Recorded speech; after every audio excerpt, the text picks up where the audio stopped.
Welcome back to the channel, you guys. This is your girl, Wicked Raider 22, coming to you with one of the topics I have been seeing quite a bit. Actually received a few comments on a previous video for this one as well.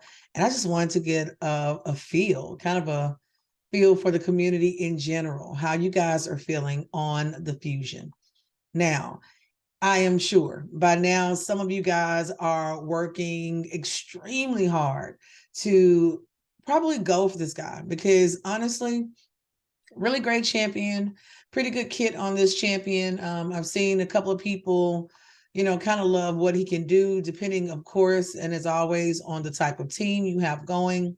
In that Skinwalker faction, there are some solid, very solid champions there. If you haven't had a chance to kind of look at them, he is a bombing champion. So, of course, he's attack base. For Pestilent Sensor, he's going to attack 3 times at random. Each hit has a 40% chance of placing a bomb debuff for 2 turns.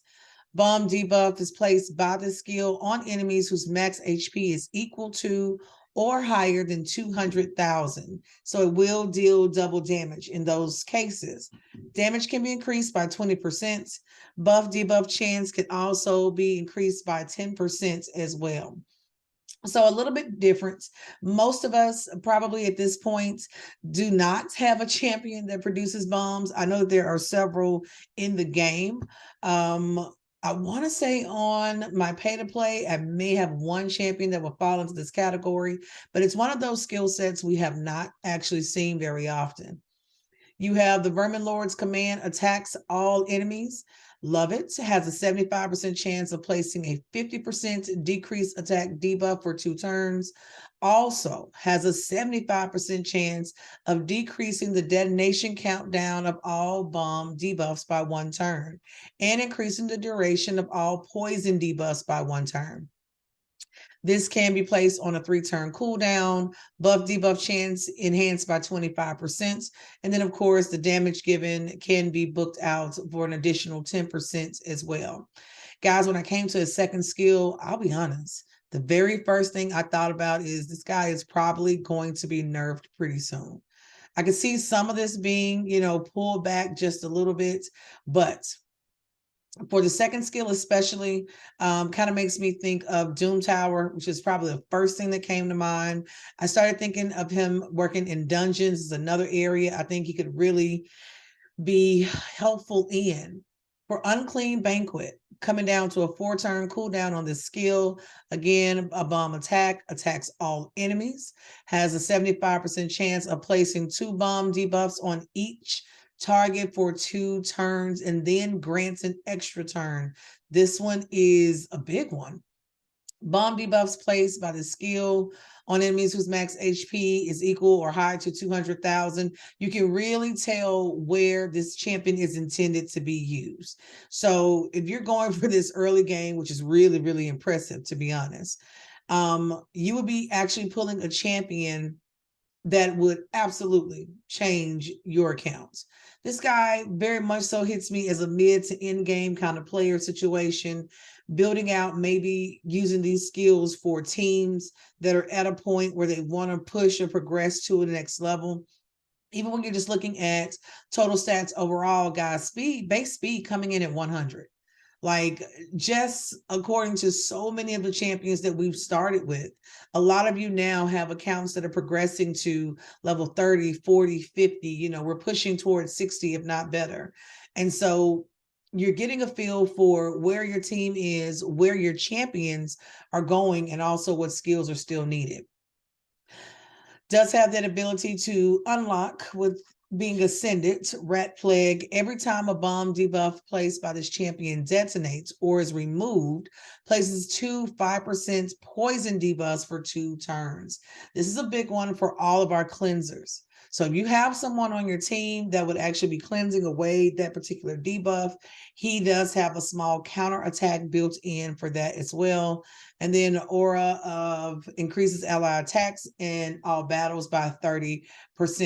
This guy has the potential to be a beast on so many different teams. But I'll be honest with you, and you guys know I am going to always tell you the truth. This is a hard fusion for early game players. you will hear so many veteran champions go in and talk about fusions are probably the one thing that the average early game player should avoid. The amount of resources is absolutely intense. And that's where he kind of falls. If I had the ability to go in and pull all these guys, I promise you I would be excited. But my attention for this fusion was actually grabbed at the epic level. I haven't even looked at who we're collecting along this way. So Riskharm is under Banner Lords, really simple, pretty basic little champ. Thundering Impact, he attacks one enemy, has a 20% chance of placing a stun, so not too impressive. Damage can be increased by 20%, buff debuff chance by 10%. Tower above attacks all enemies, place a shield buff on this champion for 2 turns equal to 20% of their max HP. Can place the skill on a 3-turn cooldown, increase damage by 15%. And then Stand Proud, which that's a big one. We can bring this down to a 4-turn cooldown. It does offer counterattack and increased defense. This guy has a pretty standard kit. And then the aura is increased ally defense and faction crypts by 20%. So this is one of those champions. If you are going for the fusion, it wouldn't hurt your heart not to keep him. The previous fusion we had, especially when everybody was going for more game, for example, you had a pretty cool rare champion who had skills, especially early game, that could be helpful. But you had Ornn as that epic. And if you happen to get Ornn on your account, that guy is a monster. Like he is, oh, depending on how you master him, what artifacts you're placing on him, he can definitely help with progression. For this particular rare champion, it wouldn't hurt my heart to collect 4 of him and then use him for the fusion. Now, I'll go here. I am really impressed and intrigued by a couple of these epic champions in the middle. And so this is the first one coming from Knights Revenant. And is it Ashima? Okay, or Eshma? We're going to go with it. Somebody will correct me a little bit later. So you have the sickle, attacks one enemy 2 times. Each hit has a 20% chance of placing a 5% poison. If you, for example, you don't have a KO, you don't have, I'm thinking about, oh, the one with the wings, Countess Lix is another one that's coming to mind. A lot of people have pulled Countess Lix via shards at this point. If you don't have a poisoner, these are kind of the skills, especially if you are thinking dungeon and progression, that you want to look for. The power of leech, the power of accompanying that with poison, the power of having a champion that can cleanse everything that's on their particular allies or provide a shield. When all of those champions are working together, it will definitely make a difference for progression. Wasting Affliction attacks all enemies, has a 75% chance of placing a 25% weakened debuff for 2 turns. Weakened, don't sleep on it. Don't do it. This is one of those skills where early game, not really important. You're not going to run into a lot of bosses, a lot of areas in the game that will really force you back to the skill. But guys, I promise you, when you hit levels 40, 45, weekend becomes important because sometimes it's going to be hard to speed tune your teams. It's not always easy to find speed boots. It's not always easy to have a speed stat on your gear. And you will hear people say, continue to farm, but you're running out of energy because we have so many ways to use limited resources and limited amounts of energy, especially. So weaken can be a big one. The skill can be placed on a 3-turn cooldown, damage increased by 20%. And then the buff debuff chance increased by 25%. This champion is also not extremely book heavy so far. So really hitting mid. Was hoping to have 2 fewer books here. But Languish, this skill can be placed on a 3-turn cooldown, attacks one enemy, has a 75% chance of decreasing the duration of all enemy buffs by 1 turn. Also has a 75% chance of increasing the duration of all enemy debuffs by 1 turn. This is a good one if you're looking for a light CC type of champion. You want some crowd control. You want some turn meter manipulation. This is going into that area where you have like Allure, where you're looking at Diabolus, where you're looking at those champions that are able to actually go in and to slow down what's taking place. A lot of us just acquired Ronda, for example. So if you have Ronda on a team as well, who is blocking those passive skills, this can provide you with enough time and opportunity for your other champions on your team to get in hits or to also heal. The passive is going to be heals his champion by 3%. Weak heal of their max HP whenever an enemy receives damage from a poison debuff. Kind of conditional. Overall, not bad for an epic. I think she is really conditional depending on the state of your team. I do have accounts that could benefit from her, but I also have accounts where she would not probably be the most progressive out of all the available epics. If I was able to do the fusion and acquire all 4 of these guys, I would definitely vault her and really look at other ways I could use her at a later time period. Now, not this next champion, these two in the middle, especially this champion here, I'm really tempted to go for the fusion. I've been thinking about it. And what I normally try to do if I decide to go for the fusion, because I'm working with more than one account, I sometimes will go for a different epic on 4 different accounts just to kind of see how they are. This fusion in Dahlia kind of reminds me almost of like an Arbiter-esque kind of champion. Like it puts you somewhere in the fields over there. And high elves and dark elves are usually my areas where I am loving champions the most. Now, as far as aesthetic, keeping it pretty simple here, pretty basic. Attacks one enemy, has a 25% chance of placing provoke. Not something that my team will actually need at this point. Elegant disarm. Woo, these books are getting kind of heavy. This skill can be brought down to a 3-turn cooldown. Attacks all enemies. Has a 75% chance of placing a 50% decreased attack debuff. I have champions currently on my team that have this particular skill. And this chance, of course, can be buffed up to a 75% chance. Damage can also be increased by 10%. So not bad on Elegant Disarm if I don't have another champion that falls into the category. Passive can be placed. Wow, now this is different. 3 turns, cooldown can be decreased. So this can be an every turn kind of thing. Counterattacks when attacked by enemies under decreased attack debuffs. So if you are early game, let's say you have another champion that already gives or puts out the decreased attack debuff, then if they're going to put it out, she's putting them out as well. This can be a continuous skill. She can be counterattacking the entire time. And a lot of your higher levels, this champion would definitely be attacked every single turn. So that one could be helpful depending on where you are sitting, and then increase ally accuracy in battles by 40. Definitely see that one in Doom Tower, maybe if you are progressing in Iron Twins is another area. If you guys are pushing in maybe Ice Golem or Dragon's Lair. If you're pushing within the keeps, this can also be another good one as well. Would definitely vault that champion. I wouldn't build her out right away, but she would make the cut. This girl has me excited. Look at her.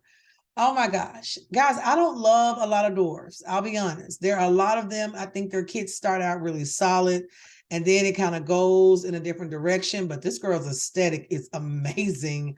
Morag Brunzlock. Oh, it is fitting. Very fitting. Very giving. Attacks one enemy 2 times. Each hit will ignore shield buffs. I like this. Would love to see her attack more than one enemy. She is defense based, so a lot easier to keep alive.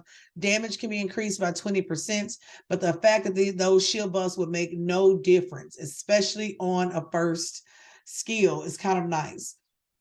A lot of my team's first skills will be AoE attacks anyway. So having her come in behind that to perhaps, target that one enemy you can go ahead and take out would be kind of nice. Second one for Outrage, attacks all enemies. So loving it. Place a 25% strengthened buff on all allies for 2 turns. Strengthen, guys, just like weaken, is one of them that becomes more and more viable and important as you progress. At the end of the day, it's all about progression. Where are we going in game? And when you guys are starting to hit areas in dungeons that are above level 15 and 20, especially when you get closer and closer to level 20, you start feeling like I can finish this out. The sheer amount of damage that is being given out at that point is insane. For those who are pushing through campaign first, when you come to nightmare level, your progression is going to slow down. Your first victories at that level will sometimes take 8 to 10 minutes. And it's like, wow, per battle, this is so much. But guys, you also go back and you realize there are so many moments where my 8-minute battle turned into a 6-minute battle. Now it's a 3-minute battle. So it gets better with time. And it's champions like this with these type of skills that will definitely push you to the next level. On this third skill, we can place Raider Captain on a 4-turn cooldown, teams up with 2 random allies to attack a single enemy. I don't know if I've seen that before. I'll be honest. I'm a couple of months into Raid Shadow Legends, and I know that we have champions. Ronda's one of the first ones that comes to mind. There's another Knights Revenant champion, kind of like Crusader, that will, jump in on an ally attack as well. But especially when teams up with 2 random allies, the allies joining the attack will always use their default skills. Could be helpful depending on the champions. Grants an extra turn if any enemy is killed, which is really, really likely. That could very much so make this conditional champion one that's really important, depending on progression. The other area I'm kind of thinking of using her is I always need dwarves for faction crypts. Faction crypt is a rough one. On this passive, counterattacks when hit while under a strengthened buff placed by this champion. And guys, if you remember, you can place that strengthened buff and bring it to the point where, that buff is hitting you pretty often. All right, so not bad. Speed is at 99. Not bad at all. Not definitely not the slowest of your champions. So Morag Brunslok is actually one I plan on going for on my main accounts. I've definitely been thinking about it. I know a lot of times it's the fact that you are trying so hard to acquire your rares, and we're going to talk about those rares in just a second. Trumbor is going to be our last epic for the fusion. I've seen some people talk about this guy. He reminds me of another champion that falls into this category, the one that has a little drum on her back. They all have a little head skull action going on. Looks pretty cool there. So double whammy, attacks one enemy 2 times. First hit has a 30% chance of placing a 25% weaken. Oh, and then the second hit, we're coming with the ability to place a leech. Wow. Oh, I like double whammy, guys, just because. I'm going to be honest. Leech has saved me in so many battles, hands down. It is one of the reasons. It's actually a skill that I've added, I believe, to Deliana. It's a skill that KO comes with. It's a skill that so many, I'm thinking about like Werven Bane is another one. There are so many champions that leech can be so important. And damage for this attack can be increased by 20%. Buff debuff chance can also be increased by 10%. Vigor Explosion attacks all enemies, removes 1 random debuff from all allies before attacking. Damage increases by 5% for each debuff removed. Not bad. If you're going against an enemy that has really been tossing out the debuffs, that's pretty impressive.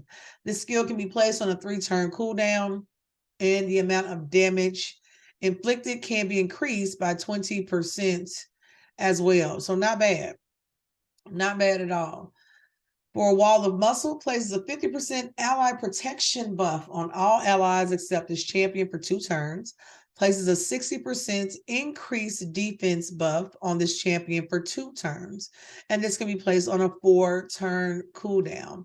Ally protection is one of those abilities that will overlap with so many champions, especially epic champions. Gives you a little longevity when you need it the most. Shrug off whenever this champion is attacked has a 20% chance of decreasing the duration of all debuffs on this champion by 1 turn. Not bad. I think Trumbor, honestly, I would be most impressed with between him and Miss Morag Bronzelock. Those are probably the two I'm most excited about. I think all of these champions, the epic champions, definitely have a place. And can truly be helpful. But I'm going to go for my girl first. Now, this is kind of where we lose a little steam. And this is where there are so many people in the community who are not very happy. By the way, guys, if you are looking for a clan to join, because we have spaces, see, 10 available, 22WK. You guys who know we have CBC coming up on Tuesday. Would love to go ahead and get you in today or tomorrow if possible, so that you can join in on the fun, add a couple of clan points in here for us. We have some awesome people that have definitely been coming in and making a difference. So would love to have you join up with us. We were not successful on this last competition, but we did put up the most points we've ever put up as a clan. I was so proud of my clan members, but this time we're going to go for it. We're going to go for it. Promise you. So get in 22WK, join the fun. We would love to have you. Well, let me tell you where so many people are having issues with this particular fusion. And guys, I've told you, going for fusions is always one of those moments. For Classic Arena Takedown, for me, this is going to be a pretty easy one. I can sit and do 210 all day long. And honestly, it's only because I have so many coins saved up for Classic Arena. It's one of the things for most of my accounts, I can usually always achieve the Classic Arena Takedown to get this champion. So if that's something you're thinking about, I want you to always go for this particular tournament first. Whether you come in first through 10th place is whatever, but your goal as you are trailing up is to make it here. Remember that the number of points that are needed will vary based on your level. So there are some people have to go to 500. I've seen some accounts you have to get 800. It just depends on where you are. So this guy is achievable here. Never a problem. Tag team tournaments. Here's my other issue. Really? I would have loved to have gotten a champion listed here. I mean, I'm going to go 1,700 tournament points in for a 4-star chicken. Not not impressive. I mean, will it shorten my duration? Sure. It's things like this. This is not the time for me to be worried about a soul stone. This is really not the time for me to 1,400 for this. I don't want to see energy this high up. I really don't. Because at this point, I probably burned this much energy to make it to this point. Honestly, with these competitions, most people go in, get the 25 gems, and they're done. Unless you just have a lot of points saved up. And the only good thing about Tag Team Arena, for me, of course, is not only building out my great haul. I like the fact that you can double up on tournament points. So depending on your level, you're earning 30 points per battle set anyway. So you're going to go through and do quite a few. But guys, even at 30 points, you know, each time, and you're throwing in 10 battles, you've only hit 300. Like you haven't even earned the 75,000 silver. So this is one of those, it's kind of disappointing not to see the ability to earn that rare somewhere in this competition. And as you can see, I haven't even started on this competition. Now, here, oh gosh, here we go. Guys, this 1650, I get it. But keep in mind, you're getting this guy as a 3-star. You would still have to run him either through campaign, either through dungeons, or you're just going to literally take whatever brews, potions, whatever, because you've got to send him up, number one.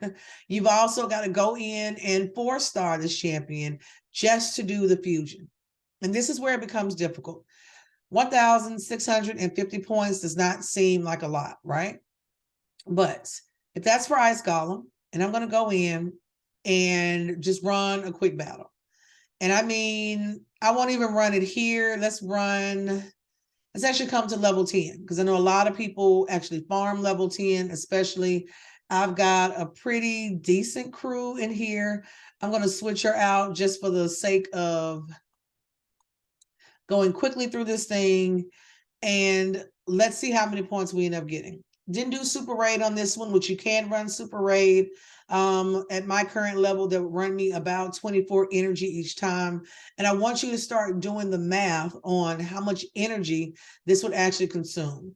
This team is going to run pretty quickly, make a good go. I would love to get Armor Girl on this team just so I can keep his minions from popping back up so quickly so we can ignore them. But they normally do really good in getting in and taking care of this guy pretty quickly. Now, if you've noticed, though, I'm running a team that has 2 6-star champions. I do have the Reliquary Tender at 5-star. I have my Ultimate Death Knight 5-star as well. And then I'm working on, I believe that's Dark Elhain. And so it's nice to use these as opportunities. I normally upgrade champions fully and throw all of my resources in during CBC. I do that on purpose because, of course, that is my personal favorite portion of the game. And so it's where I get the biggest bang for my buck.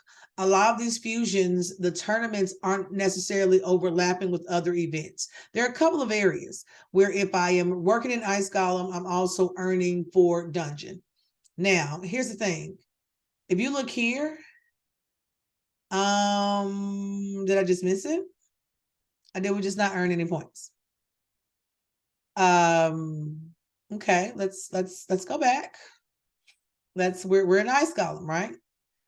If I go back to where I just did my tournaments, and lovely Ice Golem is there, raid artifacts. We earned none, so guess what? If you didn't earn an artifact, it was 0. If you do super raid and you're going to spend 24 energy, we're going to go back in. We're going to go back to level 10. We brought that timing down to 1:06, so it doesn't take us very long. We're going to run this again and think about the number of times when you will run dungeons and you don't earn an artifact. You may earn brews or just shards and silver. You get no credit for that. So it's one of those areas as well.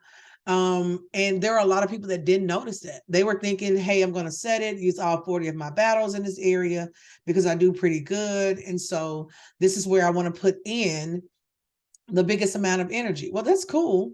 But guess what? You probably won't earn as many points as you're thinking.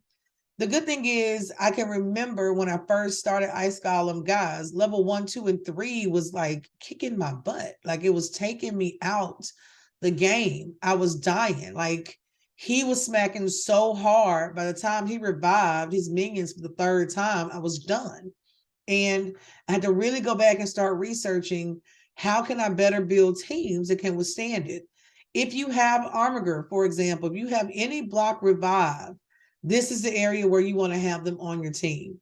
When you have attack all enemies, this is the area where you want them on your team, because the goal is for you to kill the boss, not the minions. The minions are simply there as a distraction. Now for this one, this artifact is great. It is all flat stats. That's going to get sold for me anyway. That's 8 points. Level 10, 8 points. And there are lots of you guys, a lot of my viewers that will definitely be farming somewhere between 10 and 12. 8 points, y'all. And my question is, when you make it to 8 points and we are, where did he go? Where did she go? Or did I go to the wrong one? 8 points. Like I'm stuck. And I want you to think about it. If I run all 40 of my multi-battles at this point, and if I'm only getting 8, maybe 10 to 12 points each time, you're going to get stuck here. Like this is a concentrated effort. This is I am running at a higher level. Now we ran at level 10, right? Let's come down and let's try to run level 13. Don't know if we're going to be successful. We will give it a go. And we'll see where we are after that. And what I'm probably going to do I'm probably gonna take her out. Let me put in Ronda, which I don't have amazing gear on these champions right now. This is actually one of those levels I haven't tried before. Just kind of see if we can earn an artifact at the end to do a comparison. I think at most I've earned 25 tournament points each turn, depending on level. But on that particular account, I may be level 17, 18.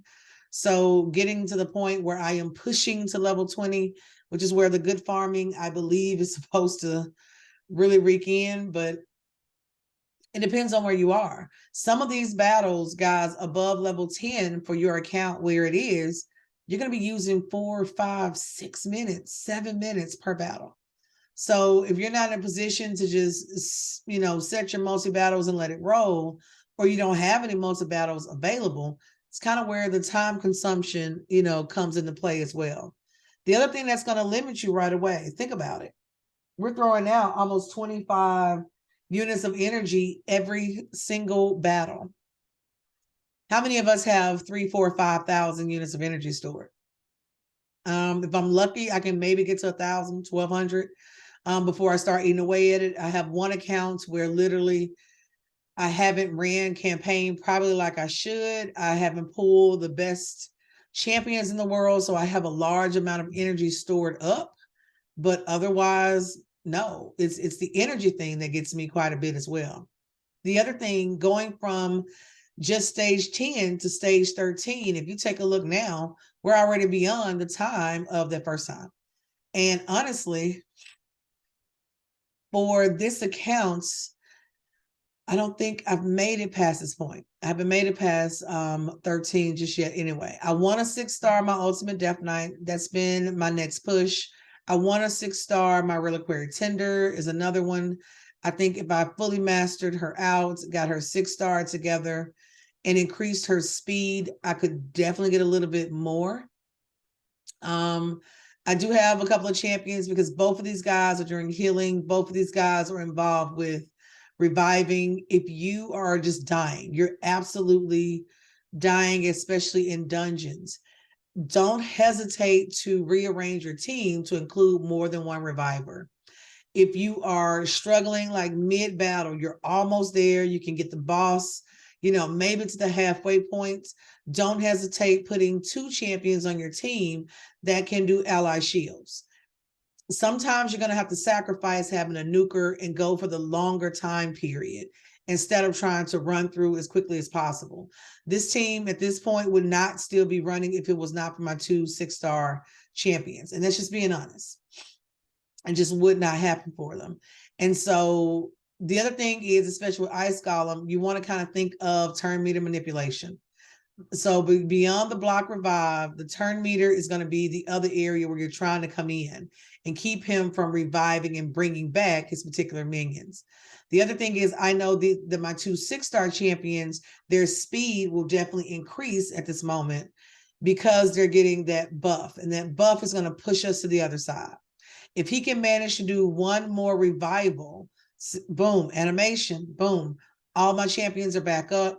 It would be nice to throw an extra shield out there, but that's the other thing that I kind of give up because on this account, for example, I don't have Roskar the Tower.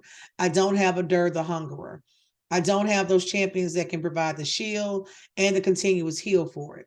But what I do have, when you have like Ronda, for example, going in, putting in that damage, she may go down quite a bit, but as long as you have someone else there to keep reviving and bringing her back, it can definitely pay off. Now, the heal reduction, this guy is so disrespectful to my Ultimate Death Knight. Trying to keep my boy up. I know Reliquary Tender is another one.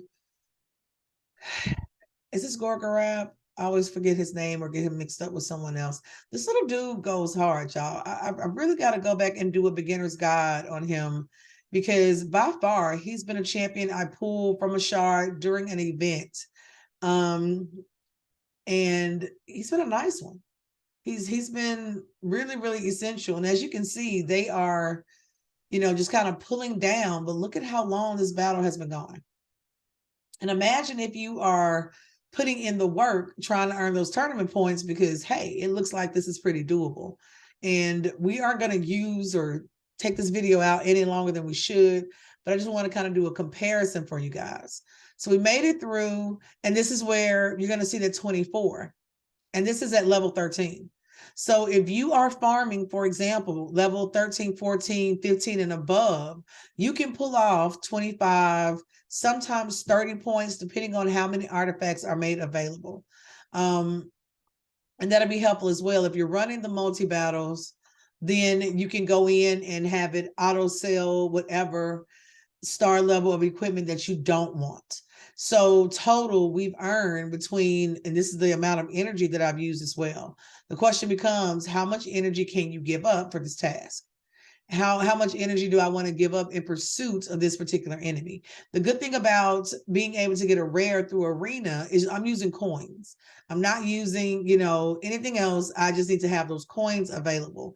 And a lot of us, we get those just from daily logins. So you guys let me know, how do you feel about the fusion? How have you felt about the last few fusions over the past 2 months or so? We've definitely been hit back to back to back with events, new champions that have hit the game as well. Gorgarab is my guy. I'm going to do a deep dive on this guy because he's one of those epic champions that has definitely come in and changed this account in particular. But you guys let me know if you haven't hit that subscribe button. Definitely go ahead and do that one for me. And as always, hey, yep, that's the phone. So it's my turn to go. Happy gaming, and I'll talk to you soon.